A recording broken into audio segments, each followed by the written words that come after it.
Hi everyone, here is Akhtar. Welcome back on my YouTube channel, and this time in this video I'm gonna talk about the new hero Mamuk. You are gonna see that he is a really interesting unit, maybe another broken one, but this time maybe he will be accessible because in 2 weeks he is not a limited unit, so in 2 weeks we will be able to get him in the regular and excellent and supreme wishes. So we are gonna talk about that, but before, as always, if you enjoyed the video, please like, comment and subscribe. Thank you so much.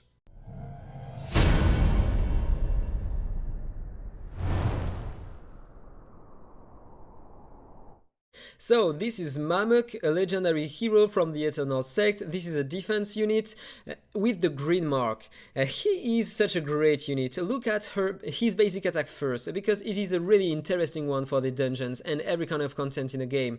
He will deal 2 stages of damage, death damage to a single enemy. The first stage have a chance to reduce the target's attack by 40%. We have our attack reduction by 40% on a basic attack. This is such a great thing. It's gonna be the key in order to beat high dungeon stages. 40% attack reduction every turn on the boss will be golden. It's gonna be really great. But it is not all about this unit. It is for 2 turns, and the second stage has a chance to horrify on the enemy for 1 turn. That means on the waves it can be really interesting, on the arena it can be destroying, because you will lower the attack of the opponent by 40% and have a chance to horrify. That means with the counter attack or the pursuit of Ben Austin, you will be able to inflict 2 debuffs on enemies and also 1 control debuff on a basic attack. That means if you are using this unit with Ben Austin in the arena, on Catherine, she will have 2 debuffs on her. If you are using Quinlan, the enemy will have also an HP burning, and if Quinlan plays first, maybe you can freeze the enemy. If you are using Brynhild, she can apply a silence on the basic attack. You will be able to apply a ton of debuffs using the pursuit of Ben Austin on 1 target, so it can change the situation in the arena. This is a great unit for that. But it's only his basic attack, okay? Let's talk about the rest. Second ability, Brashly Taunt. He will grant self-taunt. That means every enemy will have to target him, but they can still use all their skills, they just have to target him. This can be interesting for a direct damage dealer, a single target DPS, sorry. So, he will get also Immortal for 2 turns. Then he will increase all allies' speed by 40%. This is great in every content in the game. 40% speed increase is so great, and it is for all allies. He's gonna be a god for the PvE and also for the PvP. Only 2 skills. I talked about 2 skills only. Let's talk about his passive. He is immune to freeze. No more Nazil to counter this support. No more Nicholas. He won't be able to be freezed by Nicholas. This is great. He is also immune to stun and hypnotize. Then he will grant all ally a shield for 2 turns if your ally takes single skill damage above a part of his max HP. I don't know the coefficient yet, but probably it will be 40-50% damage in 1 attack.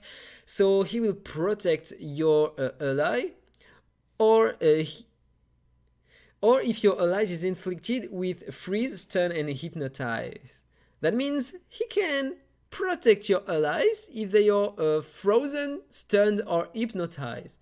So this is a great unit to bring against Zyra, who can apply hypnotize and freeze. I don't remember if she can stun. It's a great ally to bring against Nazil, against Fiona in the arena, and also against Brynhild, because Brynhild can remove buffs and hypnotize your allies. This is a great unit, so versatile. You can use him everywhere. He will be so great everywhere. And he is accessible. If it's not during the Miracle Wishes, we will have him in 2 weeks right after that on the regular wishes. So this is interesting, more than Nicholas. So maybe this hero is broken, but we will still have a chance to have him. So this is okay. I agree with that. And finally, his ultimate, he will steal all the buffs except attribute buffs from all enemies. That means you can steal the counter attack, the shield, and yeah, this is pretty great. This is pretty great. And deal death damage to all enemies and extend the duration of all buffs stolen by 1 turn. So this is nice. Now let's talk about his exclusives. A lot of things to read right here.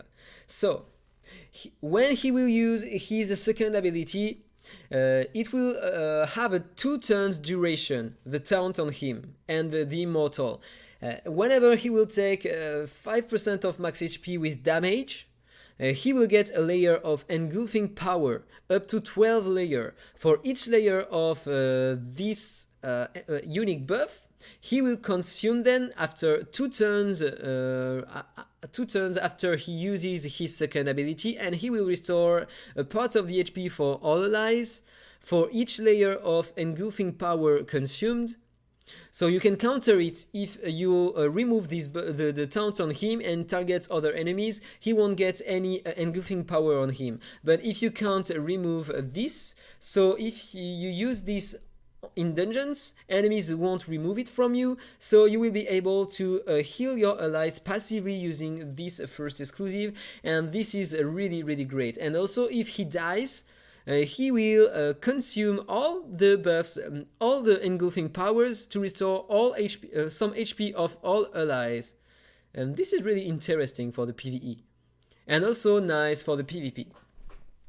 Because enemies have to remove the taunt on you in order to counter it. Now let's talk about the second exclusive right here. So he will get an additional healing effect, and he will get bonuses in max HP based on his own healing effect. So the more healing effect you will have on him, the highest amount of max HP bonus he will have at the beginning of the battle. This is so great. So he can become really tanky using this, and also he will heal using the first exclusive. So you will be a huge support with the second exclusive right here. Then third exclusive, whenever an energy snatch, so it is the ultimate, steal 1 buff from an enemy, he will absorb a certain percentage of their max HP, caps at 15% of his own max HP for each buff.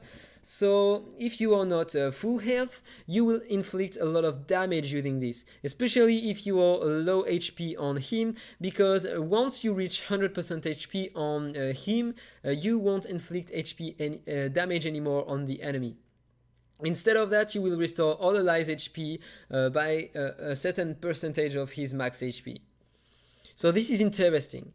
He is probably not broken, but super strong. He is a great support. He will deal some decent damage, I think. Be a nightmare maybe in the arena, a new one, but accessible one this time. So this is interesting. I really want to try him in the hero trial tomorrow. I'm gonna make another video on it, and I hope I'm gonna be lucky enough to summon him this Friday, but I don't have many summons at the moment. Maybe enough to get 1 legendary hero at least. I don't know, I'm gonna see that. But so, that was all for the video. I hope you enjoyed it. If it's the case, as usual, please like, comment and subscribe, and then see you in the next one. Bye bye! Infinite Magicraid. Play to slay.